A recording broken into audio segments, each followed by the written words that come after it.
Good morning, good afternoon, good evening, wherever you are in the world. My name is Ingrid Jones, and I have with me a world-class fighter, a man that knows Kennedy Golovkin, Kell Brook, and Kell Brook. Carson Jones. Carson, how you doing?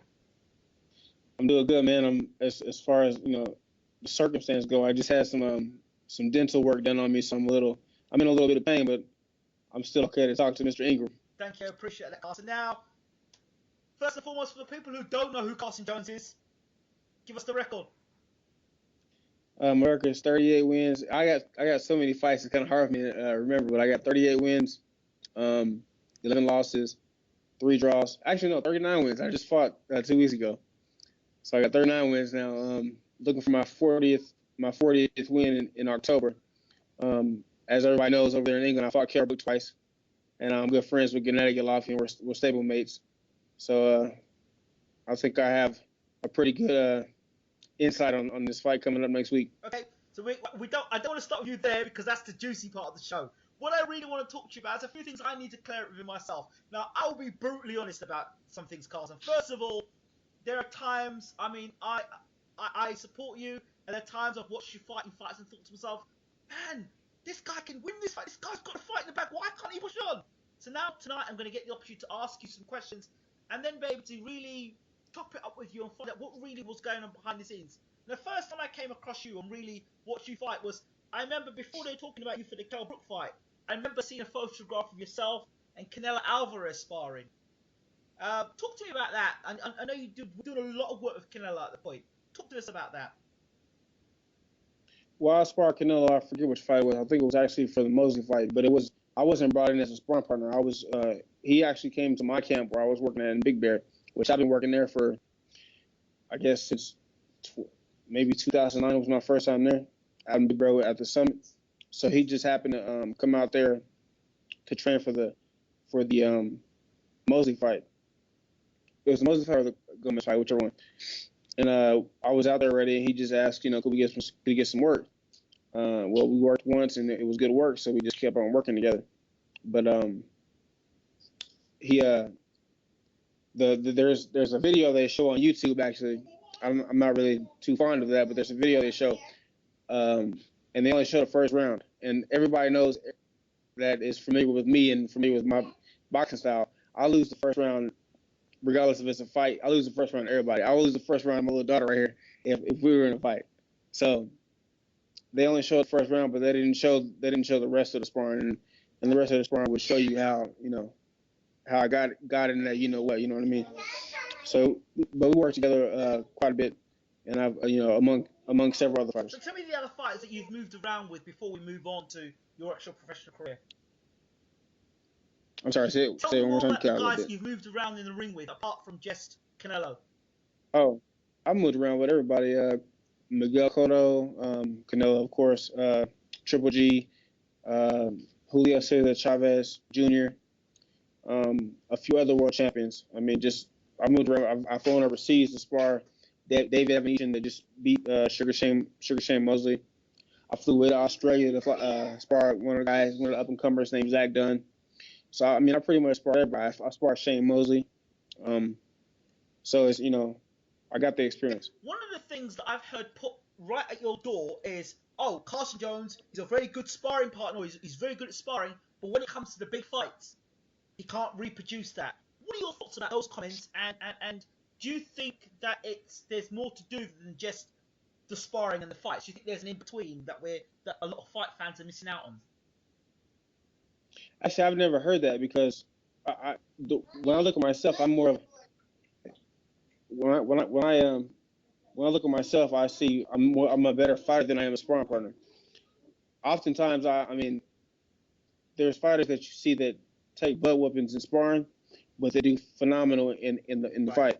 Some fighters are gym fighters, and some fighters are real fighters like in the ring.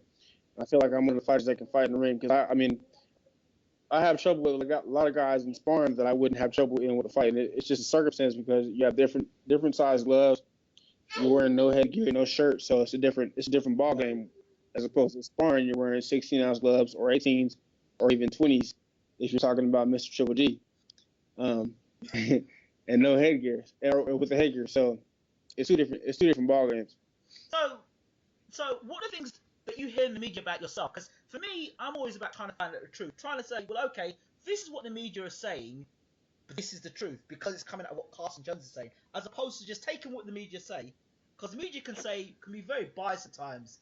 If you're on certain networks and you're not the home fighter or the fighter that they're supporting, you know yourself, they'll cheer for the other guy, they'll say the other guy's throwing all these punches, and then you're the away fighter, you're the B-side fighter, you're never throwing any punches until you end up knocking the A fighter out, and then they start saying, oh, what a great performance from fighter number B, you know, and you're like, well, hold a second, you all for the fight, that guy was doing it. I mean, Pacquiao fight with Marquez, perfect example. Pacquiao was doing everything right, Marquez was doing everything wrong, until Marquez caught him, and then it was like, oh, Marquez.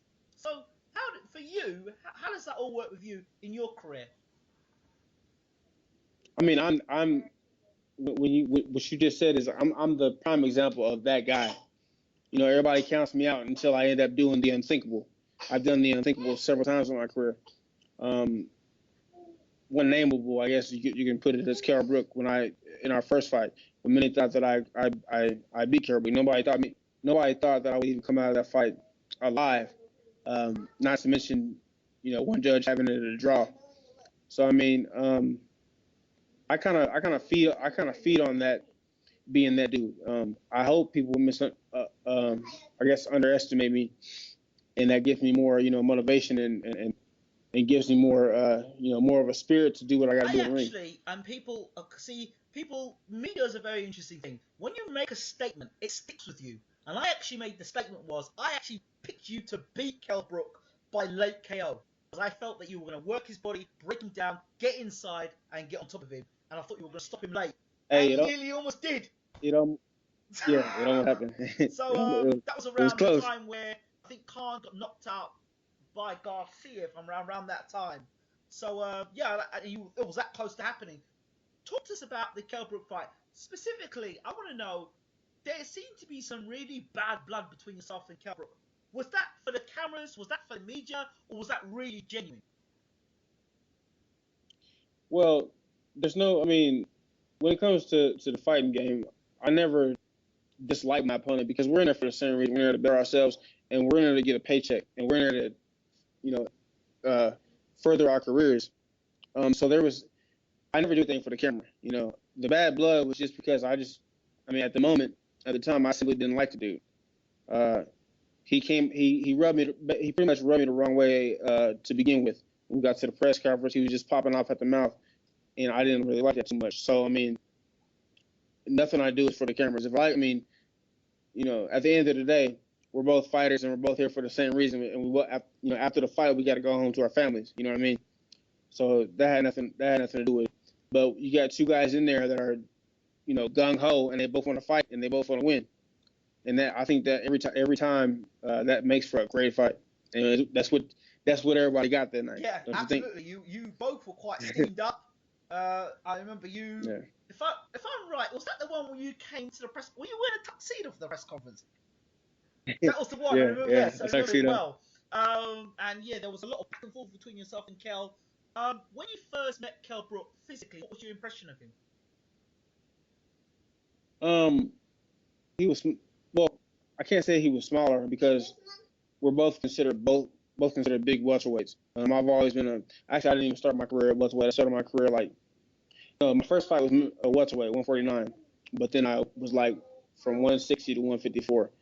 So I'm known as a bigger welterweight, and people are surprised when I even tell them that I can make 147 pounds. So the size was the big. I wasn't surprised by his size. What surprised me was how he seemed kind of timid and just outright scared, I guess.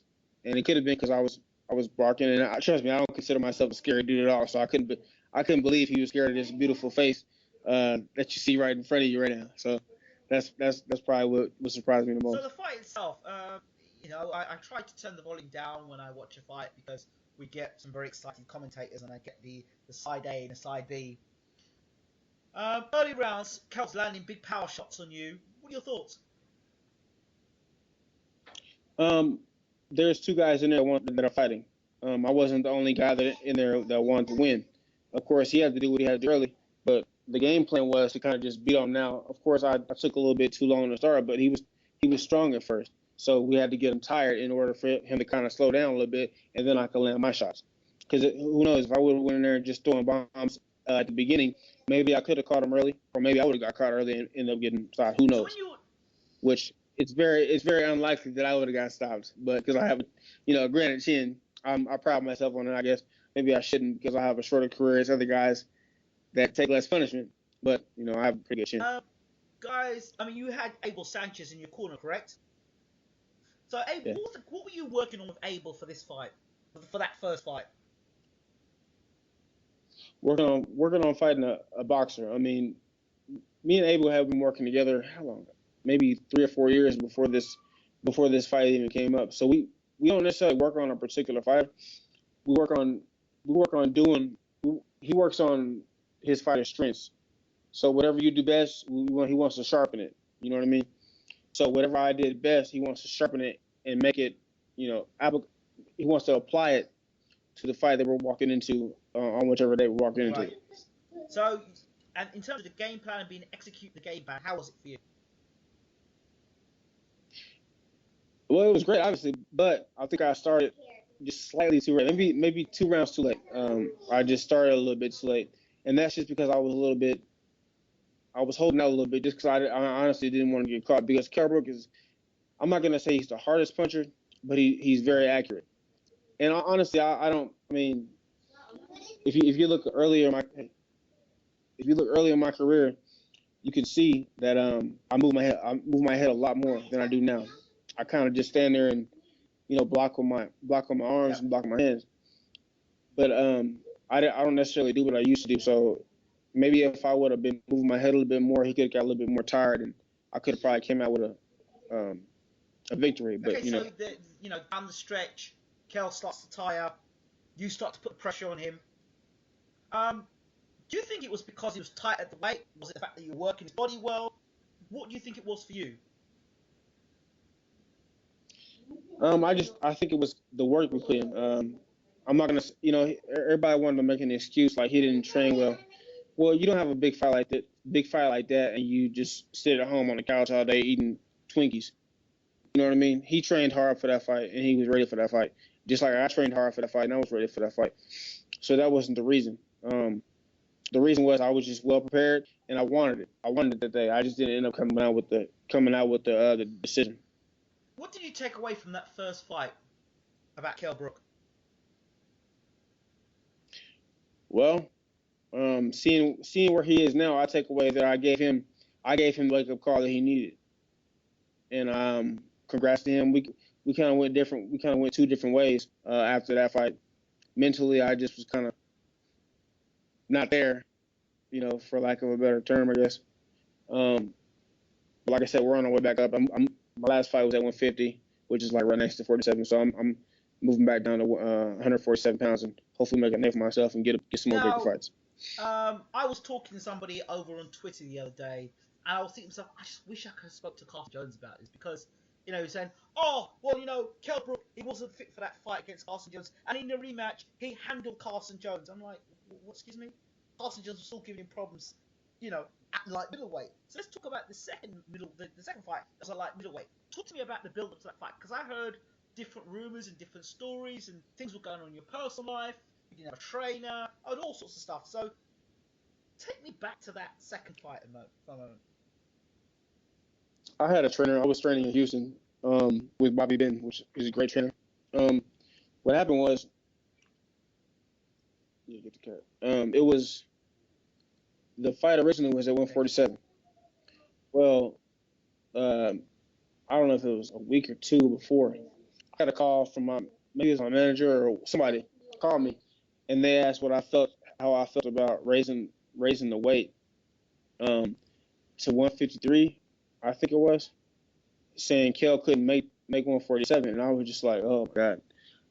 And the money they offered me, I mean, I love it. Eddie Hearn has treated me very well. I mean, don't get me wrong, but on this particular night, I mean, that was some BS. What they I'm not even gonna mention what they paid me to go up five more pounds, but it was CBS, and they paid, pretty much they gave me a little bit extra to go up 5 more pounds. And I think that had a lot to do with the weight difference. Because Kell couldn't make that weight, and I felt him a lot stronger that night. And obviously it showed. So the stories about you not having a trainer, that was incorrect then. Yeah, I had a trainer. I was training with a guy named Bobby Benton. He's, like I said, he's a great trainer, great friend of mine as well. So he's out of Houston. When that had happened? I'm not going to get into that. There's a long story that happened with my former promoters, and we'll just stop with that, I guess. No problems. Are you back with Abel now, or you're not with Abel anymore? Yeah, with Abel. I went back to Abel last year on a Brian Rose fight, and been back with him ever since. Obviously, I've only fought twice since the Brian Rose fight. But I can listen to it at some point. I think I was quite scathing of your performance against Brian Rose simply because I thought I was expecting you to do a lot more based on what I saw of the Kell Brook fight. I thought, hey, Carson Jones, you got that against Kell Brook. There's no way Brian Rose should be able to do what he does. So that's what I thought, and then obviously I saw the first Brian Rose fight. Sometimes, I mean, I guess I don't rise to occasion. I can't really say much because I lost a fight. I guess I don't rise to the expectations of what people expect, considering they saw the first what I did the first Brook fight, and that's what everybody looks at. Because even before the Brook fight, I was ripping people's. I was at 147. And 147 is my weight division. I even told Abel that's why we're moving back to 147. 147 pounds is my weight division. That's my best weight division. I was knocking guys' heads off. I had 8 straight knockouts, moving down to 147, and just going up to 157 and fighting Brian Rose.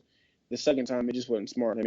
He had a lot more energy, and I should have maybe demanded, either more money or demanded, him to come down and weight. But it is what it is. You just say Brian Rose was just better on that night. He was better than I, and I probably didn't work hard enough. I wasn't even tired at the end of the fight. Maybe I'm a little bit too tentative in throwing my punches. Maybe I wasn't pulling a trigger. I guess straight out. When you get invited to come and fight in the UK, American fighters or abroad fighters, what's the stipulations? I always want to ask. It's not just you. I've asked every fight. Most fighters this. Do you get offered a situation where it's like, all right, this is a situation. You are the B side. You're coming in here to fight. You can go one of two ways. You can come on. You can do 12 rounds, and we'll pay you a little extra if you put on a performance. Or this is the stand. What is it? How does it go? No, nobody ever. Because honestly, the only person I deal with over there is Eddie Hearn, and it never happened. There's never like a bonus if you put on a great performance. Because I already know I'm already gonna put on a great. They already know I'm gonna put on a great the fight. And if I do, I'm gonna get a bigger fight after. But me coming over there, it's always a decent, fairly decent paycheck. Pounds, doesn't it? Pounds always pay well. Well, no, I'm not getting into that, but it's a fairly decent. We got a IRS out here, so we're not gonna get into that. Yeah, we read it off. Go ahead. It's always a decent paycheck, and everything I go into, I think I can win. I never go into a fight thinking, I'm gonna go in here and get knocked out. And it's never. It's not being disrespectful of you, Carson. I'm just trying to find out the process because we hear about fighters coming over. I've seen some fighters come out and thinking, this guy throwing no punches. This guy doing what he normally does. Why is this guy retiring on the stool? We know he's normally a fighter that comes out and fights. So I was like, well, are there backhanders going on? Are there whispers in the corners? What happens? Does it happen in the dressing room? So, from your experience as a fighter, have you ever experienced any of that yourself? No, because I'm not a quitter. I'd rather go out on a stretcher than quit in a fight. I'm never in a boring fight. Have you ever seen me in a boring fight? No, I'm never in a boring fight. I've seen you on a fight where I almost threw my mobile phone at the screen, which was the Brian Rose second fight. Okay. That's that. I accept that. I take that. I almost threw my phone at the screen watching the replay. It's all good. No, I always come to fight. Come as one of those a punk type guys, even though that's what people label me as, and that's what their bringing me over to beat. I never come over as one of those. I guess I'm just mentally strong and mentally tough dude. We know that from you, and I guess this is an opportunity for me to get to know Carson Jones outside of what the media paint you to be or what the media write up you to be. And I get to know who you are as a fighter. I get to learn a little bit more about you, your personality. I think other boxing writers or supporters in the UK will get to know a bit more about who Carson Jones is as well, and not just Carson Jones, the guy who came over and fought Kell Brook, or Carson Jones, the guy that came over and fought Brian Rose the second time, and we're getting to know a little bit more about you. So if you please don't think my questions are being offensive or anything like that. Just trying to find more information. So okay, so the second fight with Rose, you know, it doesn't go the way you want it to go. You've gone away, you've come back, you've had a win. Talk to us about this recent one you've had. Well, anybody can go on Boxer and look at the opponent. It was obviously it was just but the main thing was to prove the IBF is going to back in ratings. And that was the main thing, to prove that I can make even close to 147. I weighed in at 150. So that was the main goal, is to prove that I can come back at that weight and still compete. And that's what I showed. I did. Flashing past my mind, and forgive me if I'm wrong for thinking this. IBF, Errol Spence, and yourself. Could that fight possibly happen? I think after Errol Spence's performance, I would take that. And there's no way I would say that would be an easy fight, but I would take it. For one, it'll be a good paycheck, and that's what we're doing it for. We're not fighting for free. But I think I put myself, especially as far as my punching power, I think I have I can. But like I said, it wouldn't be tough. But I think that's a little far fetched. I think he's looking for bigger fights. Maybe Kell Brook after this fight. If he goes back to welterweight, I don't think he can make welterweight anymore. But we'll see after this next week. I had a story from one of our American correspondents, and he said what he said in America is that Kell Brook will vacate the IBF title, and then probably will retire after the Golovkin fight. I mean, that's up to Kell Brook. I don't know. If he vacates it, of course, I'm pretty sure due to the politics of boxing, Errol Spence will get the first shot at it, or whoever is rated at the top of 1 and 2, because that's just the rules and the mandatories that works. But whatever Kell Brook decides to do is his choice. Errol Spence were to get the first shot, becomes a world champion, you don't think your name would get into the mix of that? If I'm the number 1 or number 2 mandatory, yeah, probably so. Or if he just wants to fight if it's just one of his. If it's non-mandatory challenge, of course, if I'm in the top 10, he can choose me. But I'm sure he'll go after bigger names, so there can be bigger money involved. You know what I mean? You're the guy that fought Kell Brook. You're the guy that fought, you fought Rose. There's a record there. There's a lot of prestige in fighting you, because if you're looking at comparisons, he went and fought Leonard Bundu. I know Bundu was the guy that was going to fight to get the shot at the IBF. But the Bundu fight, the comparisons of what Thurman did to Bundu. Then, could he stop Carson Jones? We know Carson Jones can punch. We know Carson Jones can work on the inside. Those things get asked. Well, hey, those are fights that I pray for. You know what I mean? Those are fights that I pray for. If it happens, So I'm all for it. If that fight was, I'm always ready. That's okay. Okay, so always ready. If you had the one fight, people want to know, and obviously I want to know, the fight between Gennady Golovkin and Kell Brook. Now, I spoke to Darnell Boone, who's currently sparring with Gennady at the moment, and he was telling me that Kell Brook made some statements about how he doesn't have any respect for Gennady's punching power. You've sparred with Gennady. What is Gennady's punching power like? Out of this world. I just feel like this. Kell Brook never hurt me. Now, of course, he hurt me in our fights. It's rare at that level of fighting that you don't get hurt. We hurt each other with 8-ounce gloves on. But I've been more in sparring with Gennady, wearing 20-ounce gloves with me having a rib protector on, than I have with Kell Brook fighting in 8-ounce gloves. So if that's anything, that's telling me something else. I heard from Julie. Yeah, I heard from Julie Jackson, and he told me Gennady is the real McCoy in terms of punching power. I've heard from Donald Boone that he is a real McCoy in punching power. And now you're telling me this man has got some serious punching power. Does Kell Brook really want to feel the power of Gennady Golovkin? I don't think anybody wants to feel the power. I don't think anybody wants to feel it of any other fighter. Uh, Gennady Golovkin. Um, but that's what Kell's up for, and that's what he's going to get next Saturday.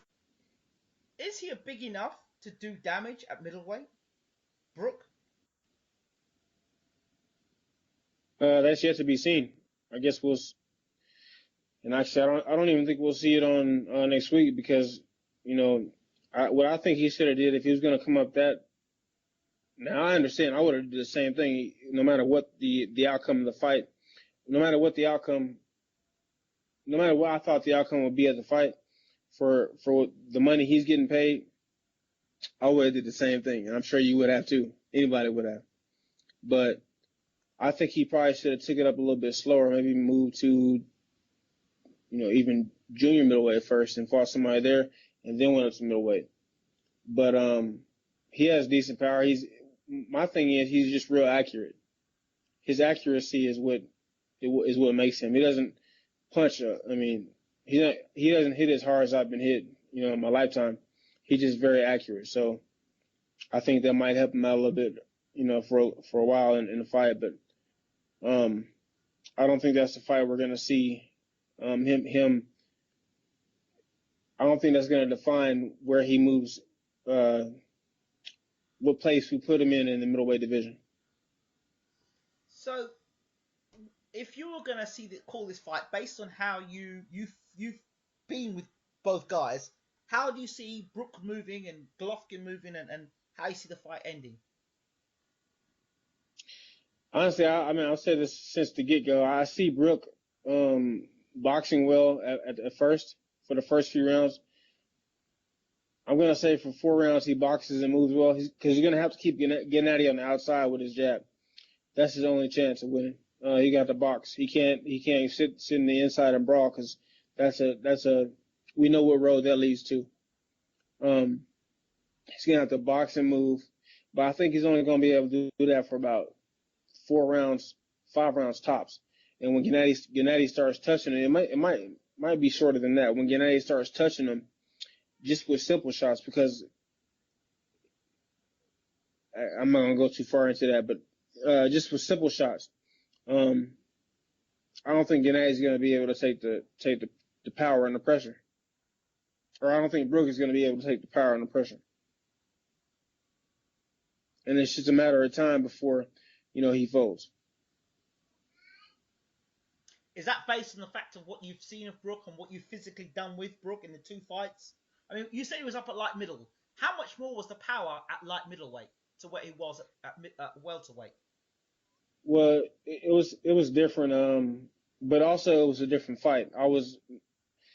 I can honestly say I was mentally different, and it was more of just a weight issue. I wasn't all the way there mentally. Like I said, I haven't mentally. I was 100% in on the first fight, and when I lost that fight, it took a lot out of me for a few years. You know what I mean? And which it would do to any fighter when you're on a streak like I was. It does a lot to you mentally. You know what I mean? Because everybody knew I was going to win it. I knew I was going to win it. So I think it was more to do with it was more than the weight that had an issue. But I mean, this is 5 pounds versus 13 pounds, or however many pounds he's going up in weight, versus me. And I'm not saying I'm a shite fighter, but but this is Gennady Golovkin. He's the best middleweight in the world. So time will tell. But I don't think this was the right money wise. Yeah, I think this was the right choice for anybody. But as far as him winning, I can't see it happening. Money. I mean, I'm hearing he's getting some good money. I think over 3 million or something. I heard. I don't know how much more than that. But yeah, if you're getting 3 million, I mean that's a lot of money. But your life, you're putting your life at risk as well. Yeah, I think you could pay the medical bills with $3 million. Hey, I damn sure I could pay my medical bills with $3 million. I could pay my medical bills and my family's medical bills as well. So for all the um, turmoil, for it all just the turmoil they might go through. the there's a viciousness about Gennady Golovkin. Almost, I remember the Lemieux fight. Before the Lemieux fight, he did something on the HBO where he looked at Lemieux almost murderously. It was a look he gave Lemieux. It was just a glance, and I thought, oh, and I felt it, and you could see Lemieux's demeanor changed. You know, Lemieux's were a really cocky type of guy with a smile and stuff, and Gennady gave him a look as if to say, "All right, fair enough. This is business now. This is serious stuff now. Before you're talking and you're talking, now you're talking too much. Now you're getting me mad." And I could see that in Gennady. What is he like that when he turns into that sort of mode? Deadly serious. I have no clue because I never see him in that mode. Never. Like we live together when we're training. Like we live in the same house, so when I see him, he's always off. It's crazy because I train with a lot of like I don't want to say Russians, but Russian, Uzbekistan, Kazakhstan, whatever. Eastern European. Yeah, okay, yeah, there we go. And Gennady, he chill. He's very very chill. He's always either because everybody knows that lives in our house. Carson loves to eat. So they're always offering me food every time they see me. So I never get the meat. I never get the meat side. Carson, you want watermelon or Carson, you want my steak? Yeah, Carson loves to eat, so they're always being nice to me. So I've never seen him in that mean mode. Ah. So I don't know, but if he's in that mean mode during sparring, he does a damn good job of hiding it. Um, Well, well then again, maybe he doesn't because he likes to hurt people in sparring without. It's like he smiles while he's doing his business. You know what that's I why mean? it's vicious, very vicious. Yeah. So, do you think maybe if you pack some more muscle on and drink more water and build your muscle up a bit more, do you think that would help you against Canadian sparring sessions? Would you be able to absorb punches more and do you think it'll make a difference?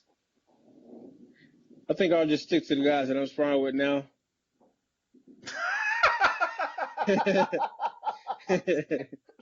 That says it all, to be honest. That says it right there. Yeah, For you to say yeah. that about Gennady Golovkin, that says it all. So if you could, Honestly, back in the day, I mean, we were sparring for free. Today, I don't even know if I would. I couldn't spar. I don't want to spar that guy for free. I don't even know if I want to spar him for money. Well, yeah, I'll spar him for money, it has to be but it some has to be some damn good. good money. Yeah, it'd be some good money. He's a beast. So he's one of those guys you would.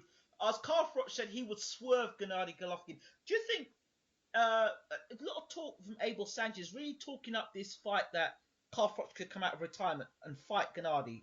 What do you think of that? I don't know. Carl Froch is stuck on him fighting in front of 80,000 fans and beating George Groves in front of 80,000 fans at the freaking Wembley Stadium or whatever the hell he always says. Well, I can't. That's all. Every time I see his picture, that's all I can. That's all I hear. You know what I'm talking about? I Yeah, beat George Groves. unfortunately, yes. Unfortunately, yes. I was hoping we'd Everybody. have this interview and not mention that, but as you brought it up, the 80,000, yeah. Yeah, I mean, damn. That that's all I hear every time I hear Carl Froch's name. So if he can get over that, then he may be able to come out of retirement. And if he can come out of retirement, then I think they can make the fight with Gennady and Carl Froch. What happens? I think Carl Froch should be saying I got beat in front of 80,000 people, in front of 80,000 fans by Gennady Golovkin at Wembley Stadium. Okay. And finally, James DeGale, a fight that could possibly happen if you were to unify the division. Are you talking about with who? Genna Yeah, or Carl Froch? Gennady Golovkin versus James DeGale. Listen, Should James DeGale beat listen, Badu Jack? listen. Oh, hell. Well, I mean, you see what team I am 100%. Team GGG. Yes, absolutely. Both of those guys, especially Badu Jack, neither one of them stand up together. I mean, No, Carl Frost has more of a chance. Carl Frost has way more of a chance than James DeGale or Badu Jack does. Really? I think so. Why? Even if Carl Frost has a super awkward style, his style is just ugly, and I mean, I think that's what gives guys that's what gives guys problems. His awkward style. Plus, he's long. He's very long. His arms, he has those long arms and and whatnot. So you think his style is better than James DeGale's or a Badu Jack? I'm not gonna say I don't say better. I just say it's more awkward. Wow. And awkward stars are hard to deal with. Trust me. Very interesting. Very, very interesting there. Okay, Carson, how do people contact you? I don't deal with Twitter too much. I do have a Twitter, and I'm not sure what my Twitter name is, but I'm on Facebook, Carson Jones, just me, Carson Jones, and I have an Instagram. What's my Instagram name? I can't think of my Instagram name either. I think it's CarsonJones.1 or something like that. Okay. Or Carson.Jones1, yeah. But Facebook is the best way. So technically, Twitter, you don't really have a Twitter account to say then?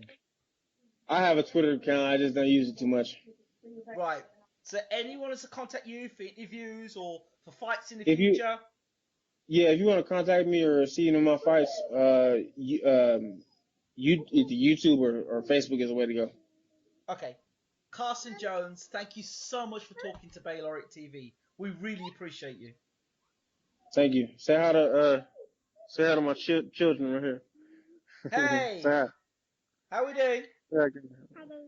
You alright? And say hi to my kid's mom. Say hi. Hello. Hello. Yeah, she's helping us. How we doing, man? All right, man. Appreciate it. You take it, brother, and we'll speak soon. Okay, cool.